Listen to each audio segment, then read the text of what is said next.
बहुत सारे मेरे स्टूडेंट्स ने मुझे मैसेज के जरिए और मिल करके भी मुझसे कहा कि सर एक बार एक वीडियो बनाइए जिसमें हमें ये पता चले कि मैथ्स की कॉपी को बोर्ड एग्जाम में कैसे लिखना है। उनके बहुत सारे क्वेश्चंस भी थे जिसकी लिस्टिंग मैंने की हुई है जो आपके सामने अभी मैं लेकर के आऊंगा और आपको एक अपने होनहार बच्चे का जिसने एक टेस्ट दिया था, फुल लेंथ टेस्ट दिया था 80 नंबर का, उसकी कॉपी को मैंने प्रॉपरली बोर्ड में जैसे कि चेक किया जाता है, जैसे एग्जामिनर चेक करते हैं वैसे ही चेक करके एक एक चीज को बारीकी से ऑब्जर्व किया है। तो उस कॉपी के जरिए मैं आपको समझाऊंगा उन पॉइंट्स को जो बच्चों ने पूछा था। तो आज का ये वीडियो जो है कंप्लीटली इस टॉपिक पे होने वाला है कि मैथ्स की कॉपी को आप बोर्ड एग्जाम में कैसे लिखेंगे। अब तक आप टेस्ट में और स्कूल के एग्जाम में जैसे भी लिखते थे डजंट मैटर, लेकिन बोर्ड के एग्जाम में हम इतना बेहतर लिखेंगे कि एग्जामिनर एक नंबर काटने के लिए भी सोचे कि कैसे काटे। ठीक है, तो कुल मिलाकर के सबसे पहले हम ये देखेंगे कि क्या क्या क्वेरीज हैं बच्चों की। आप देख सकते हो यहाँ पे मैंने कुछ लिस्ट बनाए हुए क्वेश्चन के कि जैसे अलाइनमेंट एंड रिप्रेजेंटेशन कैसे हो, किस तरह से सॉल्यूशन को रिप्रेजेंट किया जाए, मैथमेटिकल सिंबल्स और साइन जैसे कि इंप्लाइज दैट का साइन होता है, देयरफॉर का साइन होता है, सिंस का साइन होता है, इन सब का यूज क्या कैसे होगा, कहाँ होगा, अंडरलाइन एंड लास्ट में आंसर। जो कहा जाता है कि आप जब आंसर कर लेते हो, सॉल्यूशंस कर लेते हो, तो आपको अंडरलाइन कर देना चाहिए या फिर लास्ट में आंसर लिखना चाहिए। जैसे कि वर्ड प्रॉब्लम अगर आया है कि find the area of the square, तो अगर आपने स्क्वायर का एरिया निकाल लिया जो कि एक्स है और वो मान लीजिए 54 सेंटीमीटर स्क्वायर आ गया है, तो इसका आंसर कैसे लिखेंगे, इन सारी चीजों पे हम बात करेंगे। प्रूव वाले क्वेश्चन खास करके ट्रिग्नोमेट्री में या फिर ट्रायंगल में और सर्कल में, तो उन सबको कैसे अटेम्प्ट करना है इस पे बात करेंगे। कौन सा सेक्शन पहले करना है इसमें भी कंफ्यूजन है कि एमसीक्यू पहले करें कि केस स्टडी पहले करें, इन सारी चीजों को भी लेकर के हम बात करेंगे। एमसीक्यूज कैसे अटेम्प्ट करें ये भी एक बहुत बड़ा कंफ्यूजन है बच्चों के लिए, इस पर भी हम बात करेंगे। और केस स्टडी में सॉल्यूशन जरूरी है कि नहीं है, केस स्टडी को कैसे करेंगे इस पर भी हम बात करेंगे। तो ये सारी चीजें हैं और इन सारी चीजों का जवाब मैं एक चेक्ड कॉपी से करूंगा, जो कि दूंगा, जो कि मैंने खुद से किया है, जो मैंने खुद से अच्छे से प्रॉपरली तरीके से चेक किया। तो उस कॉपी के जरिए हम समझेंगे कि कैसे बोर्ड की कॉपी आपको लिखनी है। तो चलिए लेकर के चलता हूं मैं आपको अपने उस बच्चे की कॉपी पे, और यहां पर ये इसका कॉपी है। शुरुआत इसने ऐसे ही की थी, यहीं से की थी। उसने सबसे पहले शुरुआत किया था सेक्शन बी से। ठीक है, सेक्शन बी से आप साफ साफ देख सकते हो यहाँ पे शुरुआत किया इन्होंने, और मैं थोड़ा छोटा हो जा रहा हूं। ओके, तो यहां पे सेक्शन बी से इन्होंने स्टार्ट किया था। तो कोई मैटर नहीं करता है कि आप कौन सा सेक्शन स्टार्ट करते हो, आप बी से करो, सेक्शन सी से करो, डी से करो, ई से करो या फिर केस एमसीक्यू से करो, कोई फर्क नहीं पड़ता बच्चों। तो इन्होंने बी से स्टार्ट किया क्योंकि 2 मार्क्स के क्वेश्चन होते हैं और सॉल्यूशन चाहिए रहता है। तो यहाँ पे इनको मैंने चेक करना शुरू किया सेक्शन बी से। तो कोई दिक्कत नहीं, आप सेक्शन बी से भी स्टार्ट कर सकते हो, ऐसे भी स्टार्ट कर सकते हो। अब देखो इस बच्चे ने कितना अच्छे से अलाइनमेंट किया है। जो 2 इक्वेशन दिए हुए थे इसको प्रॉपर लिखा और इक्वेशन 1 और 2 किया है। एडिंग वन इक्वेशन 1 एंड 2 इसको स्टेटमेंट लिख करके फिर इसने जोड़ा है। देखो गलती हुआ है एक बार यहाँ पर 378 के जगह पे उसने 338 लिखा था, लेकिन एक बार में काट के बगल में लिख दिया। तो ये साफ और बेहतरीन तरीका, आप इस ओवर राइटिंग मत करिए, ऐसे सीधा सीधा काट करके बगल में लिख दीजिए और उसके बाद से जोड़ करके जो भी आया ये इक्वेशन है। अब मैं यहाँ पे सजेस्ट करूंगा कि आप इसको जो है घेर लो, क्लाउड बना लो या फिर स्क्वायर से या रेक्टेंगल से घेर लो। इससे क्या होता है ना, एग्जामिनर का दिमाग यहां से सीधे यहाँ आएगा और वो देखेगा कि ये इक्वेशन आपने सही बनाया है कि नहीं बनाया। ठीक है, उसके बाद से फिर हम आगे बढ़ते हैं और आगे जब आप बढ़ते हो तो यहाँ पे देख सकते हो कि उसने जो है सेकेंड इक्वेशन को भी बना लिया है और सेकेंड इक्वेशन जो बना है वो x minus Y equal to 1 बना है, इसको भी हमें घेर लेना चाहिए। ठीक है, और उसके बाद से 3 और 4 को जोड़ के हमने x की वैल्यू निकाल ली। यहाँ पे x इक्वल टू 2 और y इक्वल टू 1 इस चीज को इन्होंने किया, इससे इनको 2 नंबर मिला हुआ है। ठीक है, फिर आगे बढ़ते हैं जल्दी जल्दी से और चीजों को देखते जाएंगे। अब यहाँ पर नेक्स्ट जो है क्वेश्चन नंबर 22। यहाँ पर एक क्वेश्चन था जिसमें AO अपॉन CO, ये AO upon CO equal to BO upon DO दिया हुआ था और ये 2/3 दिया हुआ था। और आपसे पूछा था, शायद मुझे लग रहा है DC की वैल्यू दे करके AB की वैल्यू या वॉट एवर जो भी दिया हुआ था ये था। तो इन दोनों को सिंपली सिमिलर प्रूफ कर देना चाहिए था साइड एंगल साइड से, और 2 नंबर के क्वेश्चन में आपको मतलब इतने में हो जाना चाहिए था यहाँ तक। बट इस बच्चे ने कहीं ना कहीं गलती किया और इस सॉल्यूशन को काफी लंबा कर दिया। देख रहे हो यहाँ पे ये पेज फिर ये पेज। तो मैंने यहाँ पे रिमार्क भी दिया है इनको कि भैया आप अवॉइड करिए लॉन्ग सॉल्यूशन, ऐसे 2 नंबर के क्वेश्चन में इतना लंबा सॉल्यूशन आप अवॉइड करिए। क्योंकि आंसर इनका सही आया है 6 सेंटीमीटर, लेकिन इतना लंबा सॉल्यूशन ठीक नहीं है 2 नंबर के लिए। आपको टाइम भी बचाना है तो इस बात का भी ध्यान रखना है, आप बहुत ज्यादा उसको लंबा मत खींचिएगा। ठीक है, और 2 नंबर के क्वेश्चन होते हैं तो उसकी लेंथ इतनी बड़ी होनी भी नहीं चाहिए। आगे बढ़ते हैं, यहाँ पे क्वेश्चन नंबर 23 सर्कल का क्वेश्चन था। इसमें डायग्राम दिया हुआ था। बच्चे पूछते हैं कि डायग्राम बनाना है कि नहीं बनाना। अगर डायग्राम में कंस्ट्रक्शन है तब तो बनाइए, अगर आपको डायग्राम में कुछ बनाना है, कुछ ड्रॉ करना है, तब तो आप बनाइए, कोई लाइन या कोई पैरेलल लाइन बनाना है, कुछ भी बनाना है तब आप बनाइए। लेकिन अगर डायग्राम के हिंट से आप क्वेश्चन कर रहे हो, सब कुछ कुछ भी बनाना है, कंस्ट्रक्ट नहीं करना, तो आपको डायग्राम बनाने की जरूरत नहीं है, जैसे कि इस बच्चे ने किया। और आप देख सकते हो इसने प्रॉपर इंप्लाइज का साइन यूज किया है। अगर आप एक इक्वेशन लिखते हो और फिर इसके नीचे इक्वेशन इक्वेशन, तो आप इंप्लाइज दैट का साइन लगा सकते हो। शानदार लिखा है इसने। और फिर यहाँ पर ट्रायंगल लेकर के उसने चीजों को दिखाया और इंप्लाइज दैट का साइन लगाया। तो इंप्लाइज दैट का साइन आप तब लगाते हो जब आप इक्वेशन को नीचे नीचे लिखते हो। तो बहुत ही खूबसूरत, इस पे नंबर नहीं कटेगा और पूरा पूरा नंबर मिलेगा।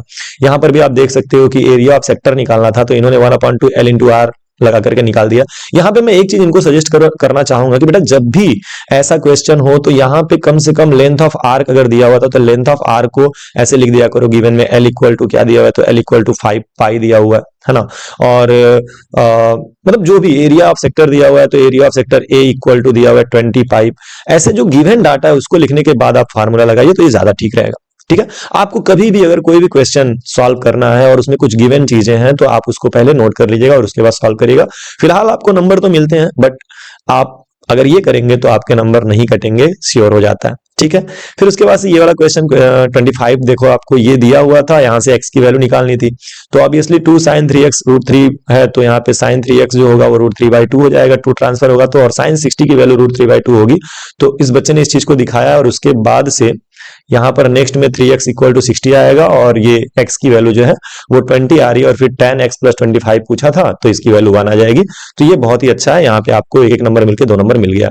√3 की प्रूविंग थी। अब देखो बच्चा, एक चीज बड़ा इंपॉर्टेंट यहाँ पर है कि अगर आपसे कोई गलती हो गई तो गलती होने पे आप एक लाइन में काट करके सिंपली उसके नीचे से लिखना शुरू कर दो। ये बहुत ही शानदार चीज है, मैं इस पे बहुत खुश हुआ कि कभी कभी क्या होता है बच्चा उसी को ओवरराइटिंग करता है, उसी को गूंज देता है। ऐसा नहीं करना है, सिंपली गलती किसी से भी हो सकती है, आप उसको एक लाइन में काटिए और सीधा सीधा सॉल्यूशन लिखना शुरू कर दीजिए। प्रॉपर अलाइनमेंट एक के नीचे एक करके लिखिएगा, एक तरफ से मार्जिन लाइन के इधर से, बहुत ही अच्छा लगता है। ठीक है, तो आगे बढ़ते हैं और आप देख सकते हो कि इस बच्चे ने ये काम किया है, इस पे यहाँ तक उसको 1 नंबर मिला है। और उसके बाद से फिर आगे हम बढ़े तो ये लग रहा है ये 26 नंबर का एक पूरा पूरा सॉल्यूशन नहीं है। नहीं नहीं, इतना ही है। 1 नंबर यहाँ पे मिला, 1 नंबर यहाँ पे, 1 नंबर यहाँ पे। 6 + √2 को प्रूफ करना था, तो ये बहुत ही आराम से इतने में ही इसको 3 नंबर मिल गया। आगे बढ़ते हैं 27 में फैक्टराइजेशन वाला क्वेश्चन आप देख सकते हो, इतना इन्होंने किया। और उसके बाद से नीचे यहाँ पर इन्होंने वेरीफाई किया है, अल्फा प्लस बीटा जो होता है वो -b/, होता है और अल्फा इंटू बीटा c/, होता है। अब यहाँ पे एक कमी यहाँ रह गई, आप यहाँ लास्ट में लिख सकते थे अल्फा प्लस बीटा जो है वो -b/a के इक्वल आया है, और अल्फा इंटू बीटा जो आया है, एक सेकंड इसने किया है। अल्फा प्लस बीटा की वैल्यू इतनी आई है और फिर अल्फा प्लस बीटा जो है इस इक्वेशन से उन्होंने यहाँ पे निकाला है, और लास्ट में जरूर दिखाया होगा इन्होंने। तो देख लेते हैं कि यहाँ पर, हाँ, इन्होंने वेरीफाई किया कि देखो जो minus coefficient of x upon coefficient of x² यानी कि -b/a जो है वो भी -5√3/12 आ रहा है। तो ऑब्वियसली ये बिल्कुल सही है, यहाँ पर अल्फा प्लस बीटा की वैल्यू ये आई है और यहाँ पर ये आई है, तो इन्होंने वेरीफाई कर दिया है कि हाँ भाई जो अल्फा प्लस बीटा है वो minus coefficient of x upon coefficient of x² के इक्वल है। ठीक है, तो इस तरह से आप पूरा अच्छे से एक एक चीज देखो इस बच्चे ने मेंशन किया है, तो यहाँ पे इसको फुल मार्क्स एग्जामिनर को देना पड़ेगा। ठीक है, उसके बाद से आगे बढ़ते हैं। यहाँ पे 28 नंबर क्वेश्चन को भी इसने बहुत अच्छे से अलाइनमेंट किया है। बहुत, मुझे कुछ सॉल्यूशन नहीं यहाँ पे समझाना, बस देखना कि कैसे इन्होंने लिखा हुआ है, तो इनको पूरा नंबर मिला है। ठीक है, आगे देखिए, यहाँ पे इन्होंने शानदार किया। यहाँ पे गलती हुआ है बच्चा, देखो यहाँ पे गलत हुआ है, तो गलत होने पर उसने एक लाइन में ऐसे सिंपल काटा है और छोड़ करके फिर आगे बढ़ गया। तो ये बहुत शानदार तरीका है, इसको आप याद रखना। अगर आपसे गलती होती है तो इस बात पे आप ध्यान रखेंगे। ठीक है, फिर उसके बाद से आगे बढ़ते हैं हम लोग। तो यहाँ पर नेक्स्ट क्वेश्चन है, भाई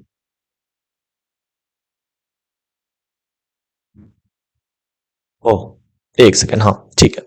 29 नंबर क्वेश्चन, अब देखो प्रूविंग था, तो प्रूविंग में इस बच्चे की थोड़ी सी गलती मुझे मिली। यहाँ पे कॉस अपॉन साइन था, इन्होंने छोड़ दिया था, और यहाँ पे भी कॉस अपॉन साइन ला करके इक्वल कर दिया था।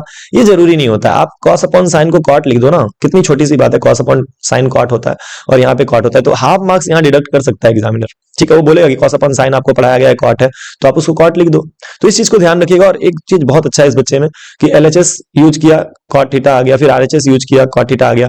तो या तो तुम LHS को सॉल्व करके RHS ला दो, ठीक है, या फिर LHS और RHS दोनों को सॉल्व करो और एक कॉमन रिजल्ट पे पहुंच जाओ और उसके बाद से दोनों को सेम कर दो। ठीक है, तो ये भी एक शानदार तरीका है, प्रूविंग वाले क्वेश्चन में इस तरह से आपको करने हैं। ठीक है, नेक्स्ट आगे बढ़ते हैं हम लोग। 30 नंबर क्वेश्चन 30 है 3 मार्क्स के लिए, इसमें इसको पूरा नंबर मिला है। प्रूफ करना था कि ये क्या है, एक रोम्बस है, एक पैरेललोग्राम जो होगा अगर वो सर्कल को इंस्क्राइब कर रहा है तो रोम्बस होगा।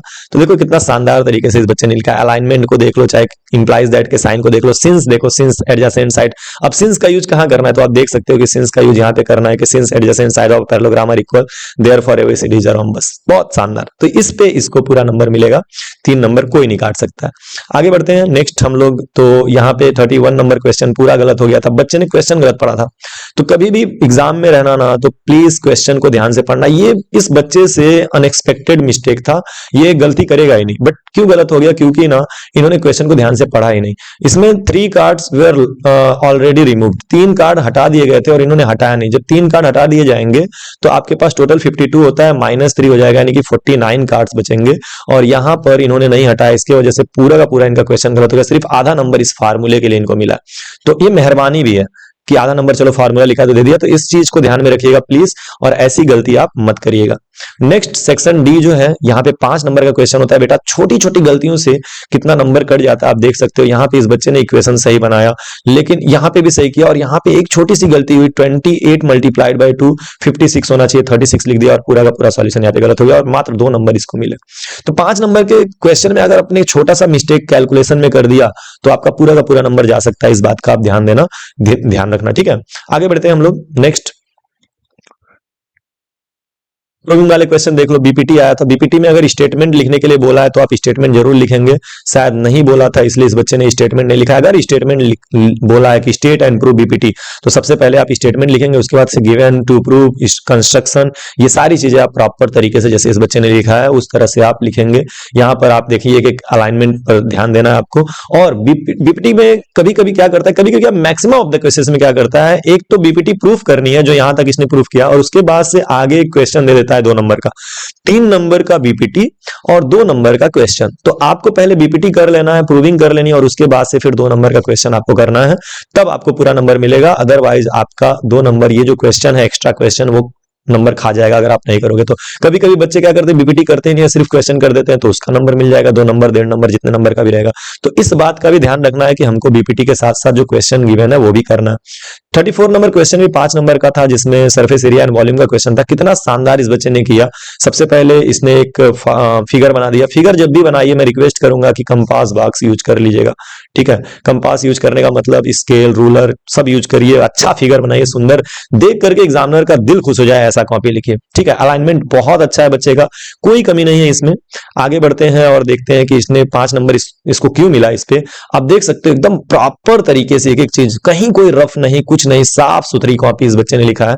तो राइटिंग तो बहुत अच्छी नहीं कहूंगा मैं कि 100 में 100 नहीं मिलेगा इसको राइटिंग में, लेकिन अलाइनमेंट पे, क्लैरिटी पे, साफ सुथरा लिखने पे इसको पूरा नंबर मिला। और मैं बहुत इंप्रेस हुआ था इस सॉल्यूशन से कि सरफेस एरिया और वॉल्यूम के इस तरह के क्वेश्चन आप इस तरह साफ सुथरा कर रहे हो तो, ठीक है। आगे बढ़ते हैं स्टैटिस्टिक्स के क्वेश्चन। देखो बेटा यहाँ पे थोड़ा सा हाईलाइट ओवर राइटिंग हुआ, इससे बचाव करना अपने आप को। स्टैटिस्टिक्स में आप डाटा टेबल बनाएंगे, टेबल बना के अगर टाइम मिले तो ऐसे घेर भी देना, इसको पूरा बढ़िया टेबल पैक कर देना, ठीक है। ये सारी चीजों पे भी ध्यान देना।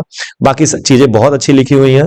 यहाँ पर इन्होंने मोड निकाला है, और मोड निकालने के बाद से मुझे ऐसा लगता है कि सिर्फ मोड ही निकालना था क्या, मीन और मोड दोनों निकालना था। तो मीन यहाँ पर इन्होंने निकाला है 149, और फिर मोड जो है यहाँ पे। हाँ, एक चीज और मैं इसमें कहूंगा, जब आप निकाल ले रहे हो मीन और मोड तो लास्ट में लिखा करो कि देयरफॉर मीन जो है वो है 1498, और जो मोड है वो है आपका क्या दिया हुआ है, मोड जो निकल के आया 154। तो लास्ट में लिख दिया करो आंसर के तौर पे, ठीक है। आंसर जरूर लिखा करो लास्ट में, ऐसे क्वेश्चन में जहां पे पूछा है। वैसे ही जैसे यहाँ पे मैं बताना भूल गया आपको कि जो आपका सरफेस एरिया एंड वॉल्यूम है, यहाँ पर भी आप लास्ट में अगर आपने सरफेस एरिया ऑफ रॉकेट निकाला है तो उसको लास्ट में लिख सकते हो, या ठीक है चलेगा, इन्होंने लिखा तो है, ठीक है। ऐसे लास्ट में आपने आंसर लिख दिया ना, उसको लिखा करो, तो ये बहुत अच्छी चीज है, ठीक है। आप जरूर लिखिए। नेक्स्ट आगे बढ़ते हैं हम लोग। 35 हो गया। 36 में केस स्टडी आ जाता है बच्चा। केस स्टडी में सॉल्यूशन जरूरी होता है। एक गलती देखो क्या हुआ, इन्होंने क्या किया, इन्होंने यहाँ पे काटा, बहुत शानदार काटा है। काटना भी मतलब कमाल का काम होता है। काटने की कला सबके पास नहीं होती है। आप इसको एक लाइन में काटिए, ऐसे काटा जाता है एकदम, इतना बढ़िया काटो कि पता भी ना चले एग्जामिनर को कि भाई गंदगी मचाई इसने। तो एक लाइन में काटा, लेकिन बगल में मत करो, उसके नीचे नीचे सॉल्यूशन किया करो। ये मैं रिकमेंड करूंगा कि आप उसके नीचे नीचे सॉल्यूशन किया करो, तो कोई दिक्कत नहीं है। आप बगल में कर दे रहे हो, एग्जामिनर का ध्यान पड़ेगा, ठीक है, लेकिन अगर नहीं पड़ा तो दिक्कत हो जाएगी। तो इसलिए नीचे नीचे करा करो और आगे से ध्यान रखना इस बात का, ठीक है। और सारे बच्चे इसकी बात का ध्यान रखेंगे। और कहते हैं कि केस स्टडी में सॉल्यूशन करना है कि नहीं करना है, बिल्कुल करना है। केस स्टडी में देख सकते हो इस बच्चे ने सॉल्यूशन किया है, केस स्टडी में सारा सॉल्यूशन इसने प्रोवाइड किया है, देख सकते हो आप। तो प्लीज आप सॉल्यूशन प्रोवाइड करिएगा, ठीक है।